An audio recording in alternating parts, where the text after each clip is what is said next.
Hi guys, welcome back. I am Vivek Singhal from tradingwithvivek.com। और आज हम बात करने वाले हैं चार्ट ऑफ द वीक में महिंद्रा एंड महिंद्रा लिमिटेड के बारे में। यहाँ पर महिंद्रा एंड महिंद्रा लिमिटेड के बारे में जो एक सबके माइंड में ख्याल आता है वो महिंद्रा की कार्स आती हैं, महिंद्रा के ट्रक्स आते हैं और महिंद्रा के ट्रैक्टर्स आते हैं। लेकिन इसके जो बाकी बहुत सारे बिजनेसेस हैं उनके बारे में किसी को नहीं पता। किसी को से मेरा मतलब मेजोरिटी ऑफ पीपल को नहीं पता। तो यहाँ एक बार बिजनेस समझेंगे कि कौन कौन से बिजनेसेस हैं महिंद्रा एंड महिंद्रा लिमिटेड के जिनसे हम अनजान हैं, और यहाँ पर फाइनेंशियल्स क्या कहते हैं और टेक्निकल चार्ट्स क्या कहते हैं। यहाँ पर एक अच्छी अपॉर्चुनिटी है मेरे हिसाब से, लेकिन आप यहाँ पर लर्निंग पॉइंट ऑफ व्यू से हैं, अपनी समझ के हिसाब से, अपनी ड्यू डिलिजेंस के हिसाब से आप अपनी पोजीशन बनाएंगे। मेरे कहने से यहाँ पर सीखेंगे, समझेंगे। तो सबसे पहले अगर हम यहाँ स्क्रीन पर चलते हैं तो पूरी मार्केट कैपिटलाइजेशन देखते हैं महिंद्रा एंड महिंद्रा लिमिटेड की। This is 1,06,000 crore rupees. ये एक लार्ज कैप कंपनी है और एक बहुत ही प्रेस्टिजियस यहाँ पर इनकी एक रेपुटेशन है, और जो ओवरऑल परफॉर्मेंस है कंपनी की, और यहाँ पर एसयूवीज को लेकर ये कंपनी बहुत अच्छा कर रही है। अभी बीच में जो इसके कुछ प्रोडक्ट्स हैं वो थोड़े से आउटडेटेड हो गए थे, लेकिन new products means new cars इनकी लॉन्च होनी शुरू हो गई हैं। और यहाँ पर इनका जो बिजनेस है वो ओवरऑल बहुत सारी कंट्रीज में है। इनकी फैक्ट्रीज काफी कंट्रीज में है। लाइक ग्लोबल प्रेजेंस की अगर हम बात करने लगे, the group has a presence across 22 industries और यहाँ पर 100 plus countries and operates 150 plus entities on A consolidated basis. यहां अगर हम फर्दर डिटेल में जाएं तो ऑटोमोटिव डिवीजन से 55% ऑफ रेवेन्यू आती है। ये second largest commercial vehicle makers हैं and largest small commercial vehicle makers हैं डोमेस्टिक मार्केट में, and fourth largest passenger vehicle makers हैं। And total market capitalization 1 lakh crore है। और जो इंडिया में पेनिट्रेशन है कार्स का वो बहुत ज्यादा कम है। अगर हम इंडिया में ओवरऑल कार्स कितनी बिकती हैं तो एक बार इस नंबर की तरफ देखते हैं, number of cars in India versus USA. तो यहाँ एक नीति आयोग के हिसाब से एक डिटेल थी, एग्जैक्टली वो टॉपर ही है। India has a ratio of merely 22 cars per 1,000 individuals in India, whereas in USA this number is 980। तो वो नंबर काफी बड़ा नंबर है। Exactly according to NITI Aayog, India has just 22 cars पर 1,000 citizens. In comparison in USA this is 980 out of 1,000 people. तो India में जो यहाँ से ग्रोथ है वो एक अमेजिंग ग्रोथ पोटेंशियल है, ना कि सिर्फ और सिर्फ कार्स में बल्कि कमर्शियल व्हीकल्स में भी, और यहां पर जो एग्रीकल्चर फार्म से रिलेटेड जो इनके इक्विपमेंट्स है, जो ट्रैक्टर्स हैं, उसमें भी, क्योंकि जैसे जैसे पर कैपिटा इनकम इंक्रीज होती जाएगी ये बिजनेस ग्रो करता जाएगा। अब बिजनेस जब ग्रो करने की बात आती है वहां पर बाकी भी पैरामीटर्स इंपॉर्टेंट होते हैं, लाइक वैल्यूएशन इसकी कैसी है और यहां पर नेट प्रॉफिटेबिलिटी है क्या। क्योंकि बहुत सारी कंपनीज हैं जो लगातार ऊपर तो जा रही हैं, उनके रेवेन्यू तो बढ़ रहे हैं, लेकिन प्रॉफिटेबिलिटी वहां नजर नहीं आ रही है। तो उस चीज को लेकर ध्यान रखने की जरूरत है। I will make a separate video on Tata Motors versus Mahindra and Mahindra, जिससे हमें क्लैरिटी आ सके कि किस तरीके से हमें पीयर ग्रुप को आपस में कंपेयर करना चाहिए। लेकिन अभी हम यहां पर सिर्फ महिंद्रा एंड महिंद्रा की बात कर रहे हैं। साथ में एक इंपॉर्टेंट पॉइंट हमने यहां पर क्या देखना है महिंद्रा एंड महिंद्रा में कि ये कौन कौन से बिजनेसेस में है। तो यहां हम एक बार महिंद्रा एंड महिंद्रा फाइनेंशियल्स की एक बार बात करते हैं। और महिंद्रा एंड महिंद्रा फाइनेंशियल्स में जब हम नीचे जाते हैं, शेयर होल्डिंग पैटर्न में जाते हैं, तो शेयर होल्डिंग पैटर्न में प्रोमोटर्स में देखते हैं तो जो इसके प्रोमोटर्स हैं वो महिंद्रा एंड महिंद्रा लिमिटेड है। यानी कि Mahindra and Mahindra financials limited जो फाइनेंशियल एनबीएफसी है, that is a company of Mahindra and Mahindra limited. अब हम यहां पर महिंद्रा एंड महिंद्रा लिमिटेड के ऊपर क्लिक करते हैं तो जिस जिस कंपनी में महिंद्रा एंड महिंद्रा की हिस्सेदारी है वो पूरी लिस्ट निकल कर आ गई। यानी कि इन सारी कंपनीज की जो ओनरशिप है, जो प्रोमोटर है, वो महिंद्रा एंड महिंद्रा है।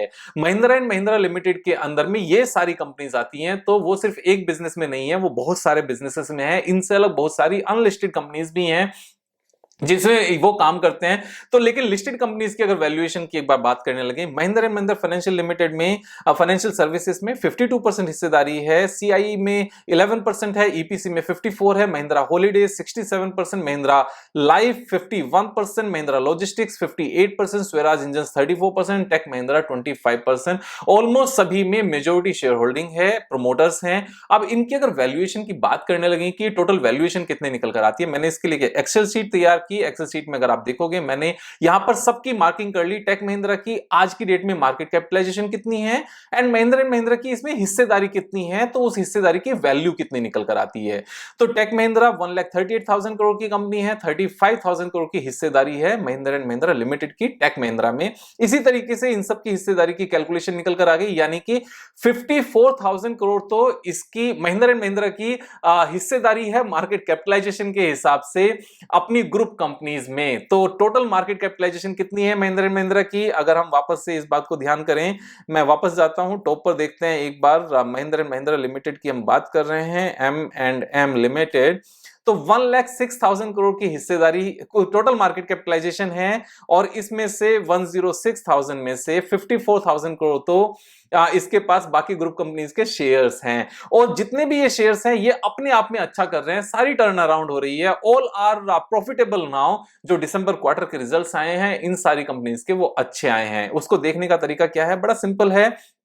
हम यहां से एक बार Mahindra and Mahindra financial services की बात करते हैं, इसमें शेयर होल्डिंग पैटर्न में जाते हैं और महिंद्रा एंड महिंद्रा लिमिटेड के ऊपर क्लिक करते हैं, ये हिस्सेदारी निकल कर आ गई। तो M&M फाइनेंशियल्स के अगर हम रिजल्ट्स देखें दिसंबर क्वार्टर के, तो ये एक अच्छे रिजल्ट आए हैं, हाईएस्ट एवर हैं। इससे अलग महिंद्रा CIE की बात करें, CIE में जो रिजल्ट्स आए हैं that is also highest ever. उससे अलग हम EPC की बात करें क्वार्टरली रिजल्ट्स की, तो ये एक छोटी सी कंपनी है, बाय द वे 309 करोड़ की है, बहुत ज्यादा फर्क भी नहीं पड़ता इससे। महिंद्रा हॉलीडेज की बात करें तो ये भी प्रॉफिटेबल हो गई है, इस क्वार्टर में प्रॉफिट आया है 14 करोड़ का। हम लाइफ की बात करने लगे और लाइफ में अगर क्वार्टरली रिजल्ट्स देखें तो ये भी प्रॉफिटेबल है, सभी में वापस से प्रॉफिट्स आ गए हैं। महिंद्रा लॉजिस्टिक्स की बात करें then this is also a profitable company now. Swaraj engines की बात करने लगे तो इसके भी क्वार्टरली रिजल्ट्स जो अभी आए दिसंबर क्वार्टर के वो प्रॉफिटेबल हैं, और साथ में अगर हम टेक महिंद्रा की बात करने लगे तो ये तो प्रॉफिटेबल है ही। तो यहां पर जितने भी कंपनीज हैं, ग्रुप कंपनीज हैं, वो सारे की सारी प्रॉफिटेबल हैं, एक्सीलेंट बिजनेस हैं, सारे बिजनेसेस ग्रोइंग बिजनेस है। For example Tech Mahindra IT में है, ग्रोइंग बिजनेस है। फाइनेंशियल NBFC यहां पर अच्छी कंपनी है। हॉलीडेज को लेकर जितने रिजॉर्ट्स में लोगों का पिकनिक बनाने का जो माहौल है वो बढ़ता जा रहा है, और जो ये डेवलपर हैं तो ये रियल एस्टेट बिजनेस है। महिंद्रा लॉजिस्टिक्स ग्रोइंग बिजनेस है। स्वराज इंजन्स ये ट्रैक्टर्स एंड इंजन्स ये सब बनाते हैं, तो ये अपने आप में सारा ही ग्रोइंग सेक्टर है। एंड महिंद्रा के हिसाब से जो यहां पर इनके न्यू लॉन्चेस होने हैं, ये नेक्स्ट 6-7 ईयर्स में करीब 13-14 न्यू अपनी SUVs निकालने वाले हैं, और लगातार ग्रोथ यहां पर नजर आती है। मैन्युफैक्चरिंग कैपेबिलिटीज की बात करने लगे, the company has a total of 68 manufacturing facilities for the production of automotive tractor, farm machinery, two wheelers and others. Out of these 41 facilities are located in India and others 27 are located in various countries across the world like USA, Turkey, UAE and Algeria. तो यहां पर की subsidiaries की बात करने लगे तो यहां पर मेंशन इन्होंने किया हुआ है tech Mahindra, Mahindra financials and life space developers, holidays, logistics and बाकी भी बहुत सारे हैं। तो इन सब चीजों को आप डिटेल में पढ़ सकते हो और ज्यादा डीप डाउन जा सकते हो, लेकिन जितनी मैंने इंफॉर्मेशन दी है ये फिलहाल इनफ है। अब यहां पर बात आती है कि इसकी वैल्यूएशन की, तो वैल्यूएशन में दो चीजें हैं। एक तो मैंने बताया कि जितनी इसकी मार्केट कैपिटलाइजेशन है उसका हाफ तो यहां पर इसके पास दूसरी कंपनीज की होल्डिंग है, यानी कि अपने आप में Mahindra and Mahindra stand alone basis पे सिर्फ और सिर्फ हाफ वैल्यूएशन पर मिल रही है, यानी कि 52,000 करोड़ में मिल रही है। अब इसकी जो नेट प्रॉफिटेबिलिटी है उसका क्या सीन है। नेट प्रॉफिटेबिलिटी में अगर हम यहां पर जाएं, करंट क्वार्टर के कंसोलिडेटेड नंबर्स की हम बात करें, यानी कि जितनी ग्रुप कंपनीज हैं उनका प्रॉफिट भी यहां पर इसमें इन्वॉल्व है, दैट इज 1987 करोड़, और लास्ट 2 क्वार्टर से 1900 करोड़ का यहां पर नेट प्रॉफिट आ रहा है। अब अगर जो लास्ट 2 क्वार्टर्स का नेट प्रॉफिट है सेम अगर आगे चल के आता है तो ये हमारा 7600-7800 के आसपास का नेट प्रॉफिट आता है। ऑलमोस्ट 8000 करोड़ का पूरे साल का नेट प्रॉफिट बैठता है। अगर पूरे साल का कंप्लीट ईयर का 8000 करोड़ नेट प्रॉफिट आता है तो पूरी कंपनी कितने की है, पूरी कंपनी यहां पर आती है 106,000 करोड़ की। और अगर हम इसकी एक बार पी फॉरवर्ड पी इसको हम कहते जाते हैं ये हम यहाँ पर कैलकुलेट करने लगे। सो 106,000 करोड़ की मार्केट कैपिटलाइजेशन है, 8,000 करोड़ का पूरे साल का नेट प्रॉफिट यहां पर एक्सपेक्टेड है, तो इसको निकालें। दिस इज 13 पी पर यहां पर ये कंपनी ट्रेड कर रही है और यहां से जो एक अच्छी खासी ग्रोथ आने का जो यहां पर स्कोप है, जैसे जैसे यहां पर नंबर ऑफ कार्स की सेल्स बढ़ेगी बाकी चीजें भी लिंक्ड हैं कहीं ना कहीं,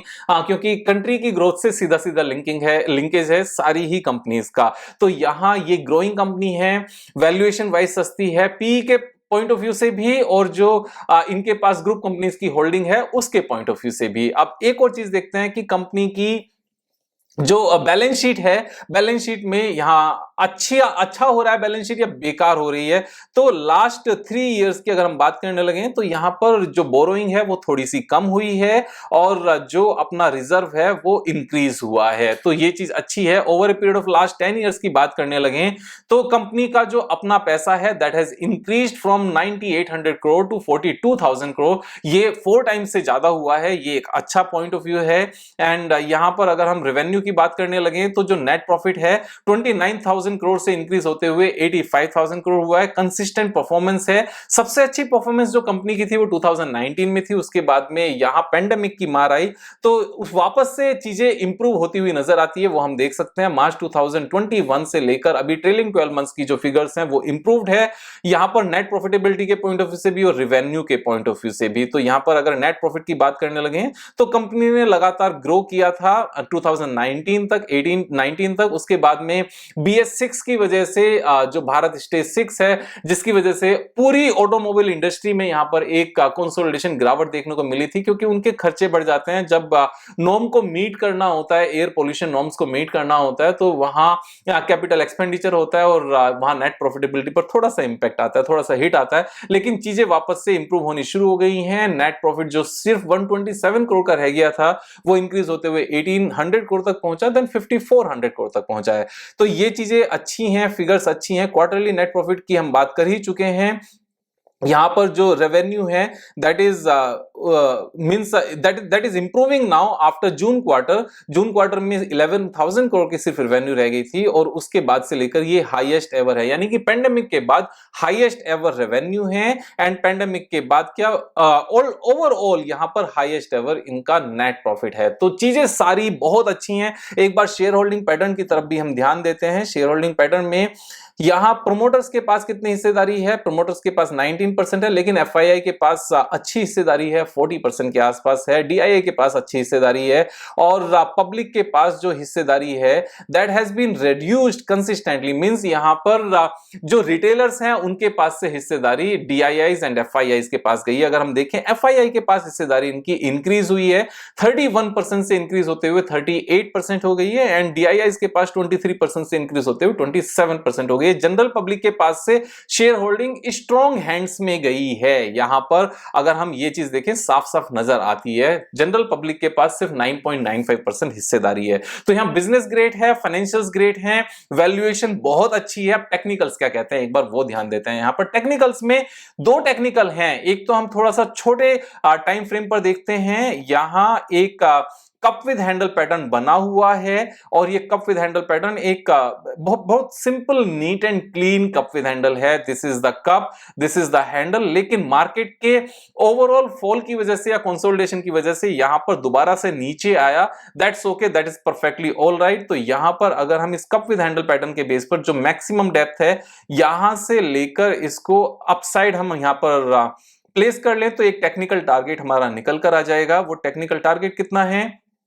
ये टेक्निकल टारगेट निकल कर आता है 1172 और करंट प्राइस से लेकर 1172 तक का जो पोटेंशियल गेन है दैट इज ऑलमोस्ट 38%, 37.42% का यहां पर गेन है। मैं हमेशा कहता हूं कि अगर साल में 40% CAGR बन जाए तो वो अपने आप में बेहतरीन रिटर्न होती है। यहां पर 37.42% का एक पोटेंशियल गेन है टेक्निकल पॉइंट ऑफ व्यू से, तो ये अपने आप में एक अच्छा गेन है और ये तो एक छोटे टाइम फ्रेम पर हो गया। लेकिन एक और चार्ट पैटर्न यहां पर बिल्टअप हो रहा है मैं आपको वो दिखाता हूं, दैट इज हियर। और ये एक बड़ा सा कप विद हैंडल पैटर्न है। अगर हम इसको थोड़ा सा इस तरीके से देखें यहां पर, तो ये एग्जैक्ट रेंज नहीं है, हमें थोड़ा सा इसको ट्विक करना पड़ रहा है। यहां ये एक कंसोलिडेशन था, यहां इसने सेम लेवल पर आया, फिर सेम पर आया, फिर सेम पर आया, और अभी वापस से ऊपर उठना शुरू हो रहा है। तो इस लार्ज स्केल पर अगर हम इस कप विद हैंडल पैटर्न को एक बार टारगेट करें कि इसका पोटेंशियल गेन कितना निकल कर आता है, तो हमने इसको मार्क किया, डेप्थ ली और डेप्थ को हमने यहां नेक लाइन के ऊपर प्लॉट किया, और इसका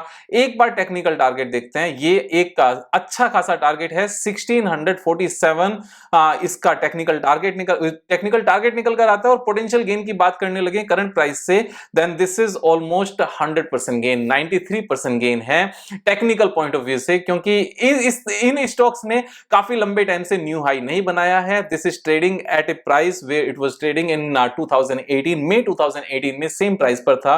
तो यहां पर टू टेक्निकल टारगेट्स हैं, एक छोटे टाइम फ्रेम पर है, एक थोड़े से बड़े टाइम फ्रेम पर है।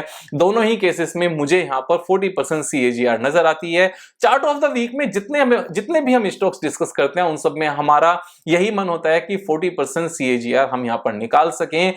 जिनके बिजनेसेस अच्छे हैं, फ्यूचर ग्रोथ प्रोस्पेक्ट है, एक कंसिस्टेंट परफॉर्मेंस है, फाइनेंशियल्स अच्छे हैं, वैल्यूएशन यहां पर अच्छी है, एक हेल्दी बैलेंस शीट है, प्रमोटर्स अच्छे हैं, तो वो सब चीजों को ध्यान में रखते हुए यहां पर chart of the week Mahindra and Mahindra है। आप अपनी समझ के हिसाब से ट्रेड करेंगे, मेरे कहने से यहां पर सब्सक्राइब करेंगे, दोस्तों के साथ शेयर करेंगे, लाइक करेंगे, कमेंट करेंगे, और मैं कोशिश करूंगा आपके कमेंट्स पर रिप्लाई कर सकूं और लगातार वीडियो मैं आपके सामने लेकर आ सकूं, जिससे हम सब मिलकर अपने टेक्निकल और fundamentals, short term trading, long term trading skills को शार्प कर सकें, कुछ पैसे कमा सकें, कुछ अच्छा कर सकें। कल फिर मिलेंगे एक नए वीडियो के साथ, तब तक मुझे करो यार। Thank you so much, have a nice day.